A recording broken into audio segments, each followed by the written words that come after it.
This whole story takes place over about 3 or 4 days. And the virus attacks the community so quickly that when the violence really comes out of the 1,200 people in this town, and it really starts to grow, and they really start to attack the military starts to pull out in their craziness, in their insanity, they start to tear their own town apart. The reality is that the core of this movie, the inception of the movie, is one that is based in a reality that can happen.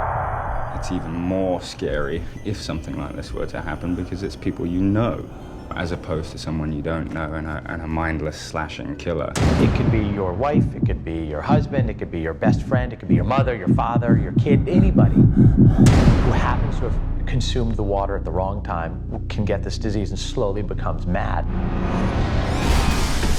We met with Rob Hall and just started R&Ding and figuring out what this design was going to be way early in the process. And we did a bunch of mock-ups, and in the early mock-ups we played with ideas of creating sores and open sores around the mouth, and the mucous membranes, the eyes, and the nose.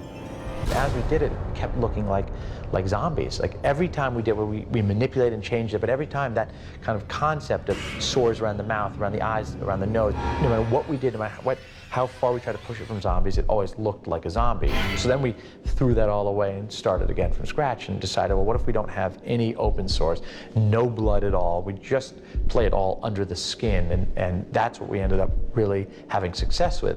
We started conceptualizing with what Breck liked and what he didn't like. We literally started with, here's a bunch of research, here's a lot of the real diseases. In the script, it definitely references rabies in terms of the similarities and some of the diseases and how they affect the body.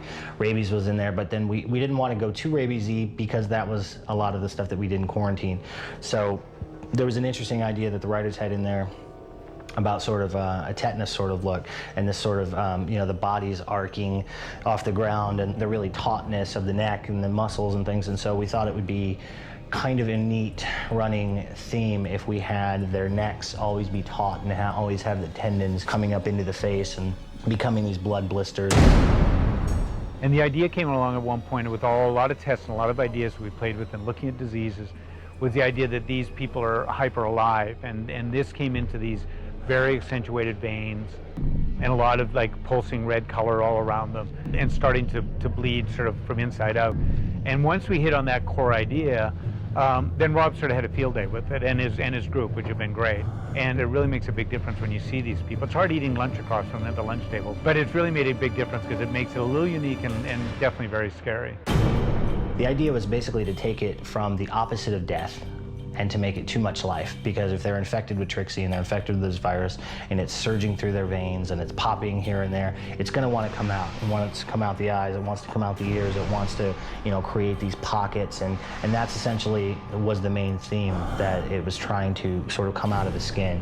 And in that, I think we created something pretty unique. And the basis for it was a lot of real diseases. The basis for it was definitely tetanus and rabies and Johnson-Stevens syndrome, and a lot of really unique textbook cases that we found. They've based it on medical conditions. So when you are looking at these people, you're not looking at a creation, a monster. You're looking at somebody who's seriously got a problem. The danger and sort of what's crazy about them is coming from within them. Taking what's familiar and making it very unfamiliar is always an interesting sort of tactic to take.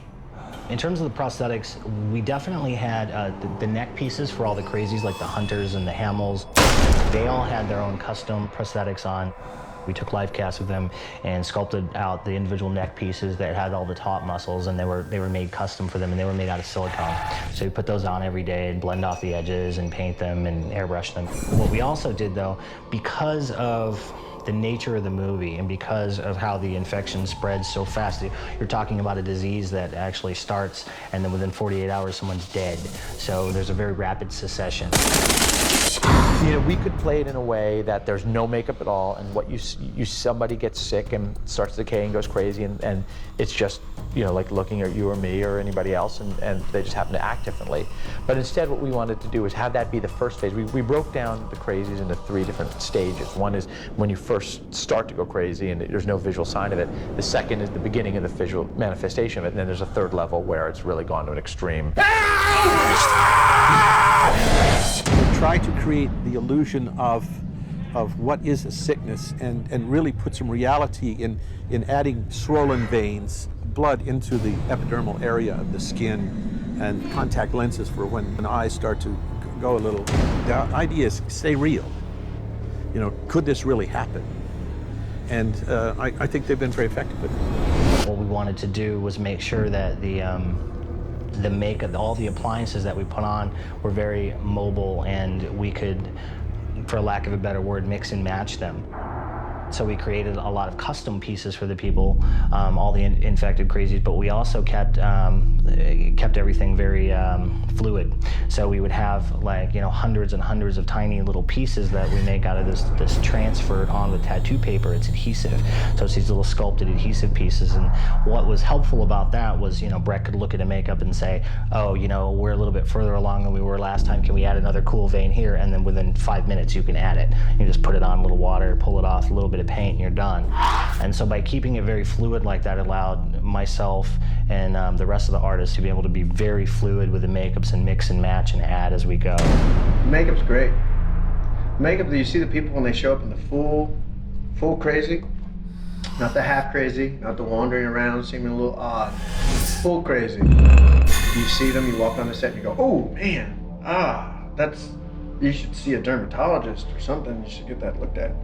They look nasty. And yet they did a nice job of kind of getting that feel and that reaction of something sort of horrific and hideous, but you still feel a connection. You don't lose the actor, you don't lose the person. The most important aspect of it was just to come up with something that that hasn't been done to death. It was a strange balance because they had to be realistic. If we were to pitch something to Breck about, you know, what about one side of his face should look like this, Breck would immediately want to know where we found that and what disease it was from and how could it be implemented into our version of reality, into Trixie. And, you know, it's a smart way to go. You know, you can't just say, I want one side of the face to look like this because it'll be cool. We literally had to say, you know, this is where it comes from, and it kind of works with the airborne quality. So as long as we had sort of that medical backup to point out where it came from, we had a lot of carte blanche in that respect.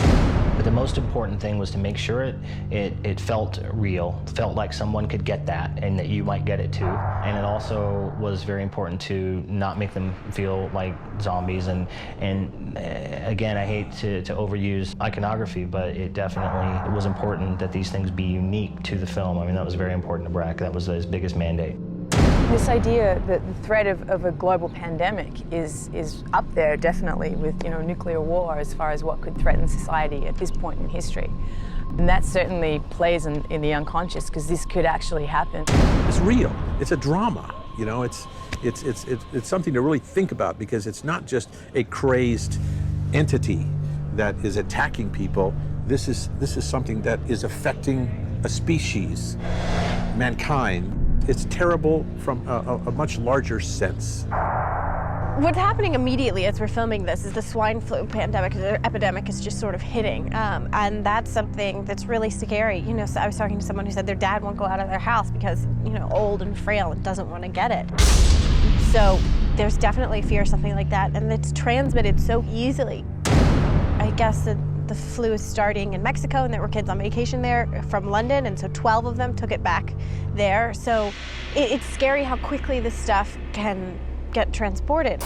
So I think it's definitely relevant and scary. I mean, to go all the way back to anthrax, it's that fear of the unknown that I think is most terrifying. In researching this movie and developing the movie, it became clear that this is something that, although maybe we're taking it to an extreme farther than would ever really happen, or hopefully, it is a situation that could really exist and is an accident that could happen in this world. There's a plethora of ridiculously nonsensical medical things that could happen to you or me tomorrow that are hideous and disgusting. And so if you take those and you create an amalgam of interesting things that work within the context of what the story's about, you have a very good chance of coming up with something unique. And I feel like we did that.